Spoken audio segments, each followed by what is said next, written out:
Hello, everyone. Welcome to this interview. Today, I have Jane Borges, who is the author of one of my favorite books, Bombay Balchao, as well as the co author for Mafia Queens of Mumbai. And we're going to be talking about her writing journey, the books that she's written, and yeah, basically her entire process of getting these books out to us.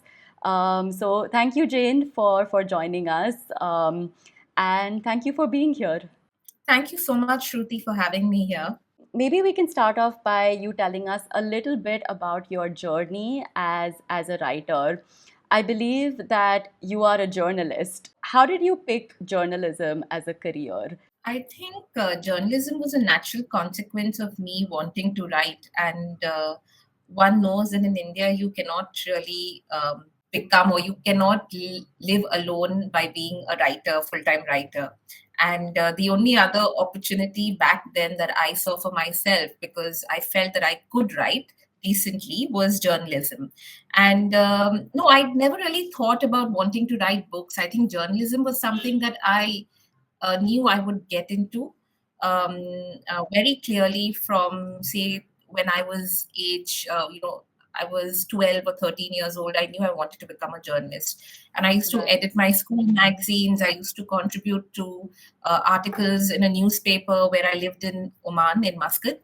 And so I always knew that this is something I wanted to do. I think I liked seeing my byline in the papers and in the magazines. Yeah. And we have started with that, but I thought I could change the world with my pen, those Yeah. ideas that we had.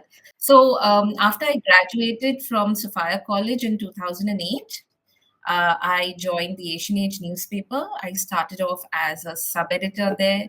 I worked in that paper for 5.5 years. Then I moved to Oman, Muscat, again, because I grew up there. And I worked for a Right. newspaper there for 2 years and returned, came back to Bombay because Bombay was always my first love, Yeah. and worked here with Sunday Midday for about 8 years. Right. Um, and took a sabbatical to complete my novel, my second novel during this time, and returned again to Mumbai Mirror. And now I'm again on a break. So basically, I have about 17 years of experience as a full time working journalist. But in between all of this, the books happened. So while I was at the Asian Age, I got the opportunity to co write the book with my then editor, S. Hussain Zaidi. Yeah. And um, while I was in Oman for 2 years, I was very bored actually because the work was great. I mean, it offered you great work life balance, but Yeah. like Bombay, where you can just step out and just be yourself, their life is a little more closed in. So I didn't know what to do. And I started working on my novel while I was in Oman. Came back to Bombay, gave it a break while I was with Midday, and then again picked it up somewhere and it released while I was with Midday. Right. And now I have another novel coming out, my third book, really. Oh, that's lovely. I'm definitely looking forward to that. So basically, it was kind of like your work as a journalist that sort of, I mean, it was sort of like an easy transition into, again, being, I guess it was quite journalistic as well, right? Writing Mafia Queens of Mumbai. So I guess it was was it like an easy transition to do that, or was it difficult to move to a more reporting sort of mindset? I'll tell you what happened. I used to be, like I said, I used to write since I was in school, and I was Yeah. always writing stories, poetry, the typical thing that people who have writerly aspirations do. I used to have a blog, and where I wrote a lot of short fiction back then from my college days. Right. And I remember my editor Hussain Zaidi did not really know of my writing skills. He knew I was a sub editor, and Okay. I think he happened to chance upon my blog because back then we used to have something called G Talk, Okay. Google Talk, Right. and it was our idea of WhatsApp, but it was on the desktop, and that is Yes. how everybody communicated within the organization. So if Okay. Hussein had some task for me, he would message me on G Talk and said, say, take the page, or Right. leave this copy, edit this copy. And my status back then used to be my blog site. So he Okay. happened to chance my blog site and read a story that I had put there, and it was a story about this young woman who is in Mathiran and happens to lose a sibling of hers in, to a while they were horse riding. Right. And Hussein thought it really happened to me, so he came and then he said, I read your story, and please accept my condolences. I did not know this, and I said, Right. no, that was fiction. That was a short story, and so that is when he said, you wrote that story. It felt so real. I did not know it was fiction, and that is Yeah. when he started, reaching out to me, asking, would you like to write the book with me? It was, Okay. he wanted a writer, somebody who could work on the book, and he had an idea of a younger woman, like, a young woman writing the book, because he felt that would also help um, us get an entry into this world where, which is dominated, not dominated, but which has a lot of women who are still very apprehensive to talk. So that is Right. how he asked me, and I was about 21, 22 at that point. Wow. And my first reaction was, no, I'm not writing such a book, because I had no inclination. I still remember my favorite book at that time was Godfather by Mario Puzo, but I Right. don't think I had any inclinations to write a book on the mafia. Yeah. And so I told him, no, I don't think my parents would allow, because I was really young, and to be researching about female gangsters or to go and Mm. interview them, it was not something I was comfortable with. Right. So it took a little bit of convincing on his part, and then I finally said, you know what, let me give this a shot. Right. But this would involve like reporting and working in the day and going out to work on the book. And then in the evening, I would come back to work and do my editing. So I was doing two jobs at the same Oh, time. wow. And one can do it when they're younger, but as you get Yeah. older, you can't manage, you can't strike this balance. But Yeah. I did that for 2 years. So the book came out. I joined Asian Age in 2008, and the book was ready by 2011. So, in about 3 years. And Hussein had Wow. approached me sometime in late 2008 or early 2009, if I remember. What was the research like for this? I mean, I'm sure it involved, like you said, interviewing these like criminals essentially. But what were the other types of like research or the other type of people you had to interview for this, and how was that experience? So, a lot of the people that we were featuring in this book had passed on. Okay, And the people who were alive were their sisters, or people who were continuing to. They, the idea of female gangsters had almost gone by them. We were just kind of okay, going back to these stories because many of them lived in the 80s and 70s and 60s. right, And back then, nobody wrote about them. So it was very difficult to source material. Again, right, this idea of a woman being a criminal or having an important role in the mafiosi was not something that many thought about. yeah, Regional papers did do a lot of reporting. Urdu newspapers were very, very at it. They captured the pulse of the city truly. yeah, And one good writer, Urdu writer, his name, he was a Hindu, yeah, Suhas Bhivankar. His name is Suhas Bhivankar. He passed on some years back, right, but he was a great source. He was an Urdu journalist, and I went back to him, and he took me to the places. He took me to some of these people who knew these female gangsters. So I was stitching the story through different sources and people. In the case of Jenabai Daruwali, who is the opening chapter of my book, I yeah, met with her daughter. okay, And I spent many, many, many, many days and hours with her in her house and interviewed her. I didn't tell her it was for the book. It's one thing I'm not too very proud of, but there was no other way she would give me the story. And it was just right, conversation, really. I wanted to piece together some details that I would have otherwise not had from the other sources that I was reaching out to. So, police right, records, the cops themselves, retired officers who had, who knew these women, correct, informers, then police informers and gangsters who were gangsters then but were now basically retired gangsters. So all right, of these and siblings and daughters and family and neighbors.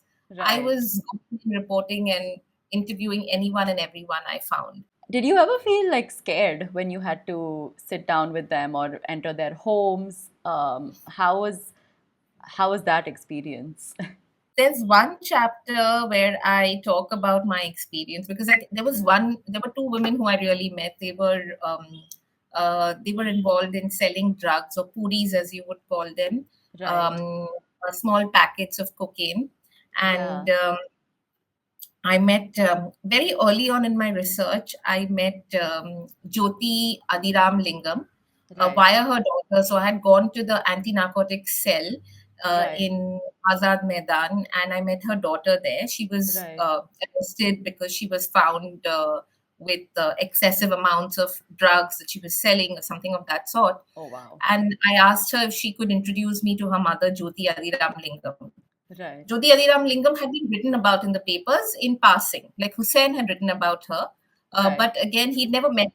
So her daughter gave me her Yeah. daughter's phone number, and she said, "I'm going to get bail tomorrow. So why don't you call me sometime later, Oh wow. and I will introduce you to to my mother." Yeah. And the daughter was really very sweet, very nice, very sweet girl. And Yeah. I called her some days later, and she said, "Why not come to Ray Road, get down at Ray Road station, and then I will come and pick you up and introduce you to my mother." So I Right. remember going there. This was 2009.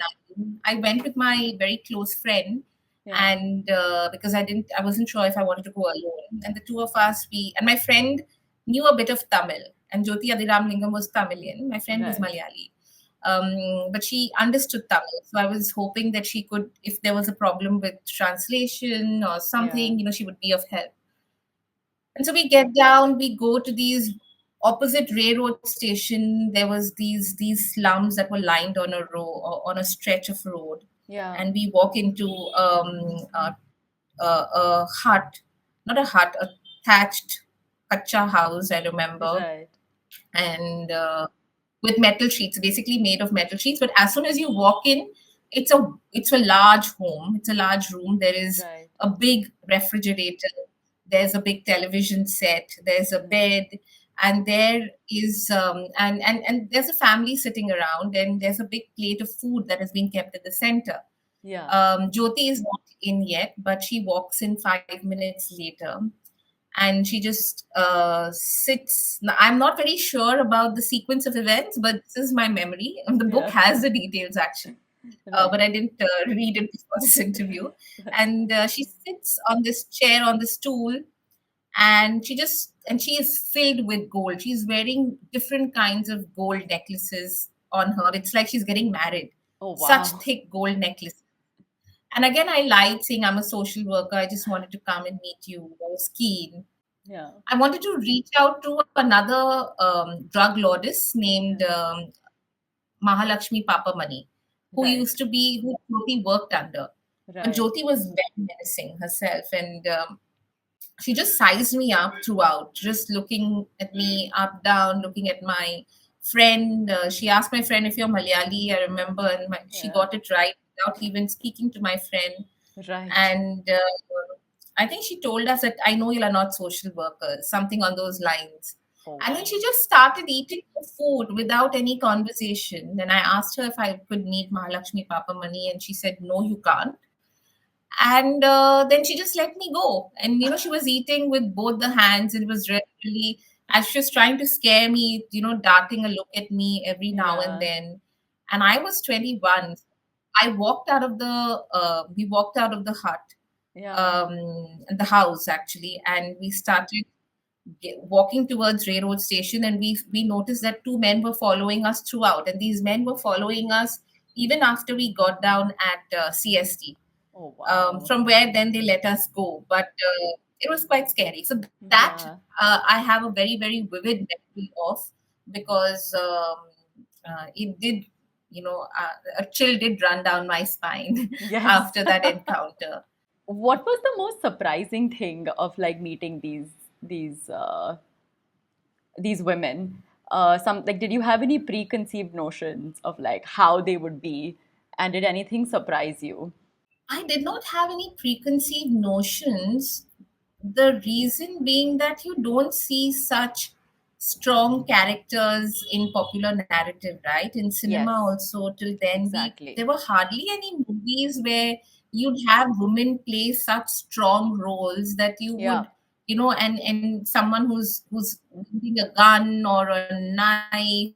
It's usually to take revenge for her husband's death or something like that. And yeah, the women that was shown to us were so vulnerable that I did not have an image yeah. of these women, and even Hollywood wasn't showing such powerful women and so no, I didn't have any preconceived notions. I was of course wary of what I was getting into. I knew that it was not going to, it could be threatening, life threatening, if I took a miss. I don't know, because if they found out that I was lying to them, I was trying Yeah, to get a story for a book. So I was a little scared and apprehensive.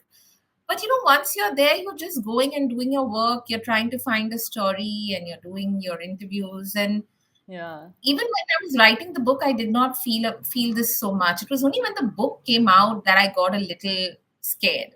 Like I yeah. said, oops, I have written about Rajan's wife, or maybe, Yes, about Daud being involved in a certain kind of case. And um, is it going to be something that I should be worried about? So that is when I yeah, started getting worried. But really nothing happened, because yeah. people have been writing about them for years and they're just used to this and they enjoy that fame that they receive through this kind of public attention that they get from books and papers and articles. So yeah. Correct. But yeah, I think what you said was actually really right about how, like, the persona of a female gangster, I mean, even I mean, even today, there's not that much within pop culture where you have these type of characters. Now, there was one that was inspired from your book, which was, of course, Sanjay Leela Bhansali's Gangubai. Did you watch the movie? Yeah, I watched it much later. I watched it 2 years after it released, actually, Right. because I was quite wary about um, what they do with the Yeah, film. And one, knowing Sanjay Leela Bhansali, how his characters are always larger than life. exactly. I wasn't sure if I did want to watch it, Yeah, and so I held back.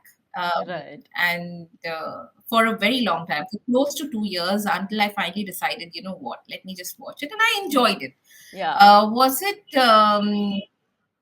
true to the um, character, the real life Gangubai? No, the real life yeah, Gangubai looked very different. correct. Uh, must have been very different. I did not meet her, but from the Yeah, photos, Alia is a very different Gangubai. The real Gangubai was a very different person. yeah, But it was a good film, and it was meant for the purpose of entertainment, not really to exactly. inform. So I think it did its magic and it did its trick. So yes, it Yeah, served the purpose. yeah.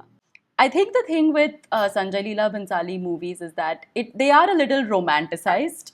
I feel like you said, they're a bit larger than life, and for me too, it seemed a little like unrealistic. Even the way that like Kamatipura is kind of how it appears in the movie versus what it actually is.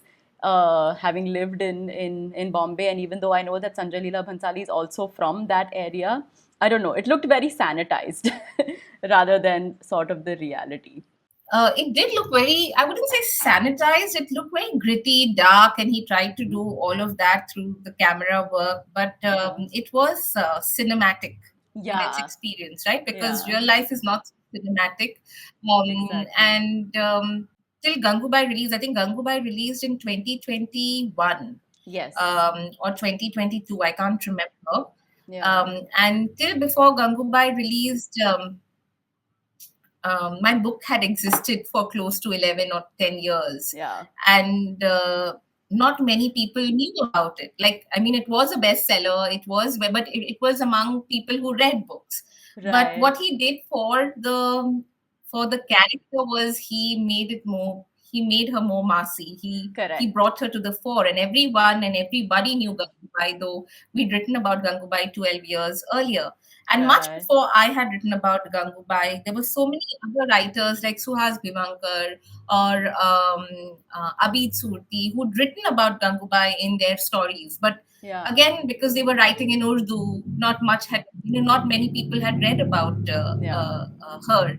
So I think what a different format does, a format like cinema does, it is make it more accessible, make Yeah. stories like these more accessible, and it is wonderful. It Yeah. serves the purpose it is meant to, right? So, Correct. Yeah. which is For great, sure. which is great. If it helps For the book, sure. all the Yeah. more better. Moving now to your second book, which is your fictional work, and that's Bombay Balchao. You mentioned that you wrote it when you were in Oman, but what compelled you to tell the story of this neighborhood in Bombay? I started it because I was bored. And I'll tell you what happened. So I had done Mafia Queens of Mumbai, and it was 2000. When I moved to Muscat, it had already been 2 years since I wrote the book, more than 2 years. And I was itching to write a book of my own because this one was co-authored. And Right. and from the beginning, I always knew that I want if I write a book, it would be fiction. And like I said, my writerly leanings began with fiction, short Right. stories, and Yes. poetry. And so if I wrote a book, it would be fiction. And now that I had written one, I wanted to write another book. And I tried during these 2 years, I tried writing a lot of fiction, and it was bad fiction. And I would start and then I would end it, and I would delete it. I didn't know what. I would give a friend of mine to read it, and she would always say good things about it, but it was never worth it. It was never something that I thought was significant enough. And then I moved to, Oman because I was also exhausted in Mumbai. I was burnt out really because I had been doing full time work with my research, writing the book, and then my master's. I wanted to leave the city for a bit. Yeah. Um, I knew I would come back. It's just that I was done with the city at that point in 2013. And I come to this really quiet city of Muscat. It was I got a job with the newspaper, but it was very, very boring. It was very, very dull compared to my Mumbai. Yeah. Because Mumbai is chaotic, mad. It's Yeah. always on the go, and Muscat is like the chilled life. You have to just it's the life that people should live, but I Yes. did not want that life. I knew it. I Right. was aware. And then suddenly I started missing home a lot. Like because I was living with my dad here in Oman because my dad had been working there. But my Yeah. mother, my brothers were there, and I had this lovely home in Cavel, Yeah. which is a Catholic neighborhood in Bombay. And I was missing home, and I was yearning for home. So I started writing again fiction on my blog, Right. and I was writing. So I said, you know what? Let's forget about the book. Let's just write fiction. Yeah. That I had so much time, even after working those 7 hours in a day and writing articles every day. I still had a lot of time, and I didn't know what to do with the time. And I had proper 2 days off. On Eid, Yeah. we would get 10 days off. I didn't know what to do with 10 days. So it's just so boring. So I started writing fiction on my blog, Right. and I wrote and I used to write the work, and then I would share it with friends, and they would give me feedback. And then I wrote, and so the first chapter of Bombay Balchao was actually inspired from. If you go back to some of my old WordPress, or back then it was Blogger, then I shifted to WordPress, you'll Right. find that story. It's a very short story Oh. about 800 or 1000 words, Yeah. by this old man who is sitting in his balcony and remembering his life in Yeah. the 1940s. But it's a very different story from the first chapter of Bombay Balcho. It's a Yes. very different. And Right. then I started writing another story. And the second story I wrote, I think, had elements from the first short story. Okay. And I suddenly realized, you know what? I think I have a novel here. If I expand on these stories, I might have a book here. Right. And these stories were set in my neighborhood because I was missing home, and it just became a Right. nice response, a reaction to how I was feeling then. Bombay Balcho Yeah. started really, I started writing it in 2015, and Right. the book came out in 2015. Doesn't mean that I worked on it for 4 years. I think I continuously only worked on it for about 1.5 years. Right. Yeah. So after I finished reading Bombay Balchao, I did look you up, and I realized that you're a journalist. And I was like, this makes so much sense because um, through your fiction also you can see the journalism sort of seeping through. Because one of the things that I loved about Bombay Balchao is how it's not just an evolution of Cavel or the Coutinho family. It really is a cultural evolution of Bombay that you see through the years. And so, was it just the work that you did as a journalist, or did it take any other research? Or is Bombay just like your favorite muse for your books? It happened all by accident. Mafia Queens of Right. Mumbai happened, and then Cavel happened, Mm, and Cavel became. I started when I started researching. I was like, I realized that Cavel really was. In a way mirroring what was happening with the rest of the city, yeah, with neighborhoods in the rest of the city and how they were getting gentrified, how they were evolving, how they were changing. And so it had to exactly. be the history of the city as well, and not just the history of Cavell. Right. Of course, I did a lot of additional interviews for just the book. It was that, of course, I was getting introduced to people through my work, Yeah. the works of columnists like Meher Marfatia or somebody who was doing research on the churches of Bombay or the bells in the churches. Yes. And I was getting led to these people through my research, but specifically to find out details, I was interviewing them separately. Right.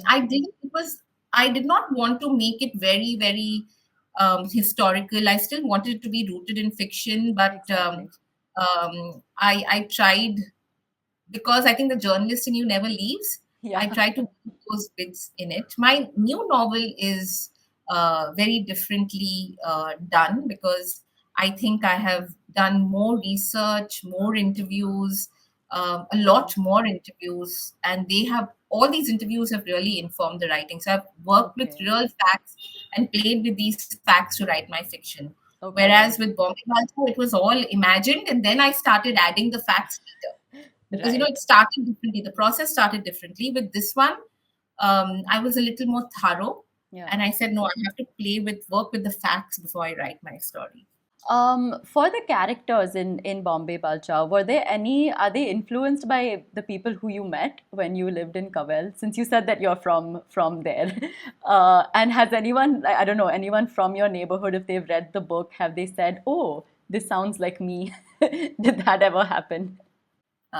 Even if it sounded like them, they've not approached me, and I'm Okay, just glad they haven't. right. Of course, there are people who inspired my work, Yeah. and I had been living in Cavel for over 15 years before this book happened, right? Of 13, Right. 14 years before this book happened. Yeah. And when you've seen so many people, been and interacted with them, it is natural that you would. And they were interesting characters, because I grew up Yeah. again in Oman, where my identity was more Indian than Christian, Correct. right? Because you are living, in my building, I had the building I lived in, we had Sri Lankans, we had Bangladeshis, we had Omanis, we had Filipinos. So how do you identify? You don't say I am Malayali or I am Yeah. Maharashtrian. We would say we are Indian, and that Indian. was my Yeah. identity. It was simple as that. And Yeah. then I come into this Christian neighborhood, and it was, I've said this a lot many times now, but Yes. it was a little disorienting to come into a neighborhood where the church and your Christian identity becomes central to who you are. Right. Not only that, not only your Christian identity, but which part of India you come from. So, Correct. Cavell had a lot of Goan Catholics, for instance. I was not fully Goan. My grandmother was Goan, but my Right. dad was from Karwar in Karnataka. My mother was from Kundapur, which is South Karnataka. And so Right. I stood out, right? And my culture was very different from the rest of the Goan Catholics there. We were Yeah. part Karwari Catholics or Mangalorian Catholics, and Yeah. very, very different cultures. So I saw them, and I thought that they were really modern for, and I felt like I was more conservative, orthodox in the way I dressed and the way I, maybe even partied, because they Right. would jive and they would dance Yeah. and sing at their parties, and I did not know jive to save my life. Yeah. And so those things are very different. Yeah. And um, it was amusing. It was amusing Yeah. enough for them to find a way into my storytelling. Yeah. Yes, of course they were inspired, but nobody is like a proper character from some lived experience who I've put into this book. No, I don't Right. think that is fair to do. Yeah. But those quirks, the way they speak, Yeah. um, their ideas about life, yes, those things I definitely picked up. Right. Yeah, speaking of that, I think that was one of my favorite parts of the book as well. So I'm from Goa, Hmm. a Goan Hindu, but still, like, there were so many cultural things that I could relate to in the book, especially the use of Konkani. That is something I've not seen in any Indian book that I've read. So that was something that really moved me, and it made me feel some sort of way. How important was it for you to be like culturally, I guess, authentic? And was that something that you were going for through your book? You see a lot of Konkani, a lot more Konkani in the second novel. Okay, I don't that's know how great. this is going to take it, but my even my title for now is Yeah. a Konkani title, Mog Asundi. Um, Oh, so right. it's I've deliberately chosen it this way, even with the first book, first novel, Bombay Balchao. Balchao is a pickle, and people are curious, what does this even mean? Yes. Because they don't know what it means. Some people thought it Yeah. was Bombay Bachao, which Bombay also needs saving. Yeah. But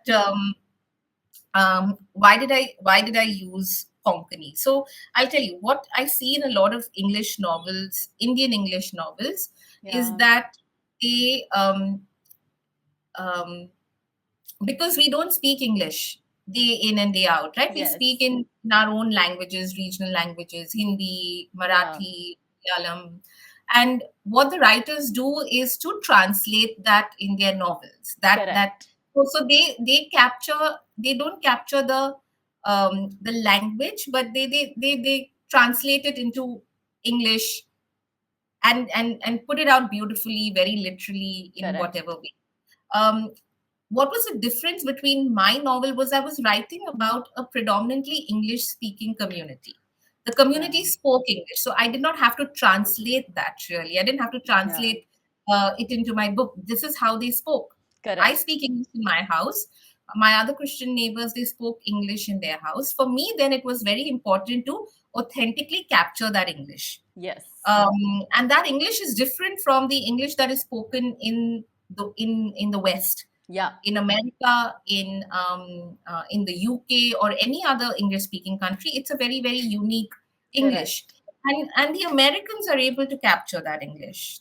The British are able to capture that English, and I think the English that is the vernacular English that we speak should also be more and more available to Yes. us. Yeah. For Not sure. to say that others are not doing it, they are doing it. But I also said that if we speak English and we, like, my parents and I speak English, we also throw in a little bit of Konkani words when we are speaking. Yes. And Yeah. for me, again, that if I'm going to authentically capture how we speak the language, Konkani would find its way there. Yeah. And which is why I chose to use those words that I did. Yeah. Not because I wanted to sound like I know the language. I don't speak Konkani so well. Right. But I feel that these are the words that capture how we are feeling and what we are feeling.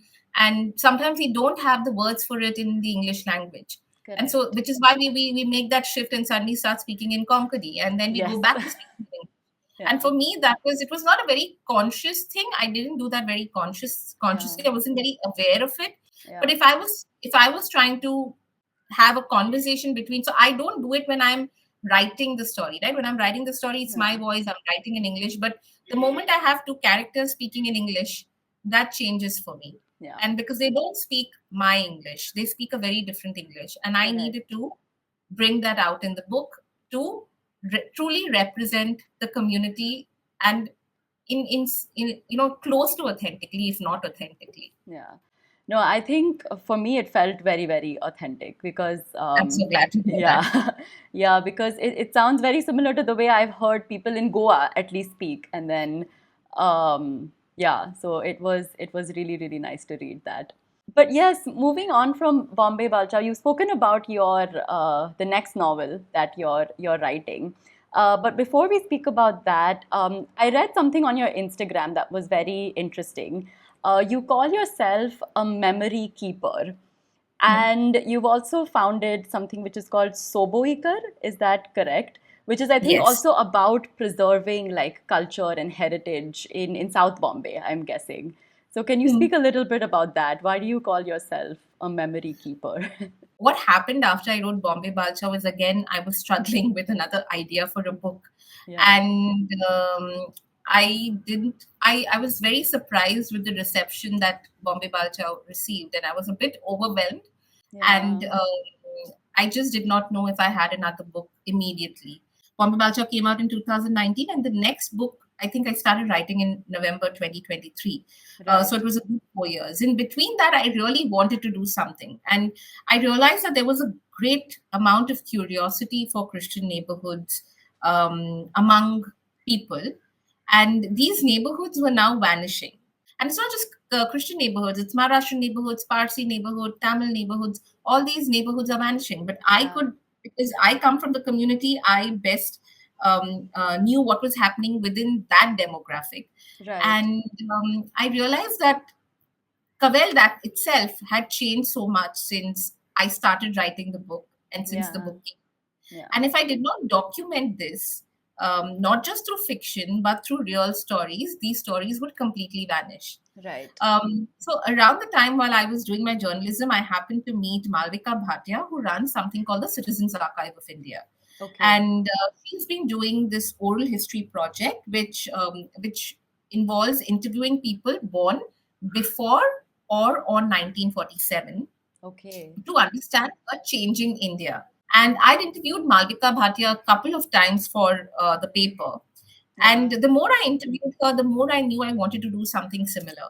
right. And so I asked Malvika if I could do a oral history project, and she said, "Why not?" And she supported our project, so Soboikar, which actually Goans who live in Bombay, Yeah, all Goans are usually called Bomoikar, right. and yeah, you would be aware. So Yeah, they call Bomoikars, and Sobo is what you call South Bombay. So we decided correct. to look and have a very fixed geography for our project. That doesn't mean we're Right. only doing South Bombay, but we are not covering cities, the suburbs like Bandra. Yeah, And when the settlers, when people came initially to Bombay from the Konkan region, they yeah, came and they settled in these parts of Bombay, in the yeah, south of Bombay.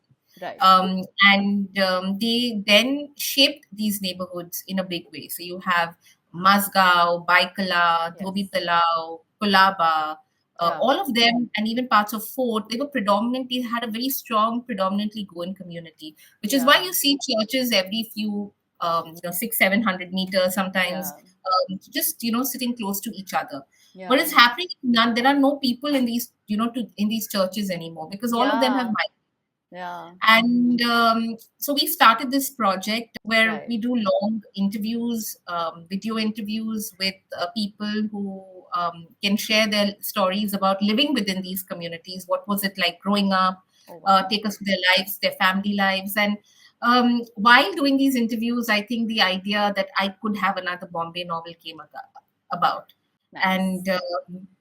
And then I decided that I wanted to do it about another neighborhood, Yeah, because I'm very curious about neighborhoods, and this was Dhobi Talao, okay, and in this small township called Sonapur. So my next book is about Sonapur in Dhobi Talao in right, Bombay. Again about the Goan community, but this time it requires more research because it's about the political and cultural history of Goa that right. that I have tried to kind of weave into my storytelling. So a little arduous, challenging, but I'm enjoying the process. Yeah. No, that sounds really fascinating. And I think, yeah, Bombay has such a rich history that I don't think we actively think about. And I'm so happy that there are projects like this. And there are others as well who do like heritage walks and things in Yes. Bombay that I have attended. There's one which is run by Alisha Sadikot that I really, really love. And yeah, it's really nice to have people actually keep the heritage and culture alive through stories. Yeah. essentially. So, Thank you. yes. One last question, which is basically, so we know what's next, but do you think, like, what is it that will keep you motivated to keep writing? Is it always going to be Bombay, or do you want to explore any other themes or places through your fiction? It's too soon to tell. Right. Right now, I don't know where my life will take me. What if I move out of Bombay? Then it would be some other place where I would set my novels Right. or books in. Yeah. At this point, it's Bombay. Yeah. Bombay has a lot of stories, and I feel there are these important stories that need to be told. Yeah. And I will think about the next book Yeah. when I get done with this book. Right. I am not running any race right now, but Yeah. for me, this experience, to capture this experience and to do it in a way that readers will also enjoy it as much as I enjoyed writing it is very important. Yeah. I don't want to cheat the reader. Yeah. So I'm going to take my time with it and focus on this book. But I think Bombay is going to significantly inform my work in future as well, because Right. I will continue to be a journalist in whatever capacity, maybe not a full time journalist working with a paper, but I love working with facts, right? Right. And I realized that this with more with the third book, which is my second novel, that Yeah. the facts have shaped the entire storytelling. And Yeah. when you have facts, there's so much you can do. You can build an alternative reality with these facts and Yeah. still stay somehow truthful, which is why you people like reading historical novels, right? Yeah. um, so I think I will continue doing that through my work. That a journalist in me might never leave. Right. How often I write a book and what kind of book I write, I don't know yet. It's Right. I really respond I'm a very impulsive writer. Right. So you can't tell me to, like, once this book gets over and somebody will tell me write another book, you can't get me to write. Yeah. I'm not an impulsive journalist. I work on deadlines. I respect those deadlines. But the moment you tell me to write fiction, I will Yeah. take my time. Like I took my time when I wrote Bombay Balchao. I took Yeah. my time when I wrote Moga Sundi. I was a little impatient in between to try and get Moga Sundi out, and I realized impatience is not great. You have Yeah. to be patient, and I'm trying to do that again, because when you respond to your impulses, the book also um is of a different kind. Right. And so there are days when I'll sit in front of the laptop and nothing comes through, and I allow that to happen. Yeah. And there are days when I will write 1,000, 3,000 words, and and a big chunk of it would be good enough for me to retain in a book. And Yeah. I appreciate that also when it happens. But Yeah. I can't plot my book in advance. I just don't know what will happen. I just know that my I will have a character, and this is going to be her story. Rest, I will just wake up every day and start working on the story, and I hope that the day and what I'm feeling and how I'm feeling informs the storytelling that day. Right. So yes. Okay, that's really great. I'm glad to hear that you're taking your time, because I feel we need to give authors like time to process, time to think, time to just Yeah. be and like live their book rather than, making them produce like one book every year. So I'm I glad you're think then taking the time. the quality doesn't come out then. It really Yeah. then it starts affecting the quality of work. You will come out with books if you have to, and if you're forced to come out, it might just not Yeah. be the greatest book. Yeah. So and nobody is here to write great books. I'm thinking that when you come out with a book after 2 3 books 2 3 years, or you take your time with the book. It's not like years. You don't have a fixed timeline, but Yeah. you during the course of writing this book also you change and evolve as a person, right? Yeah. And all of that starts informing your work, and you should allow that to happen. Exactly. The experiences, how you feel about life. You may have a romance, you might have a breakup, you might Yeah. have a job loss, you might hit a jackpot, and all of those things, all of those experiences inform creativity. And Yes. I think you should give that time for yours. You should allow that to happen and allow that creative process to take control. I think that's a really good place to end this. Thank you so much, Jane, for coming on here and speaking about your journey and yeah, your story in general. Thank you. Thank you, Shruti. Yeah. I hope you had a good time as well. I did. I did. Yes. I enjoyed speaking about the book.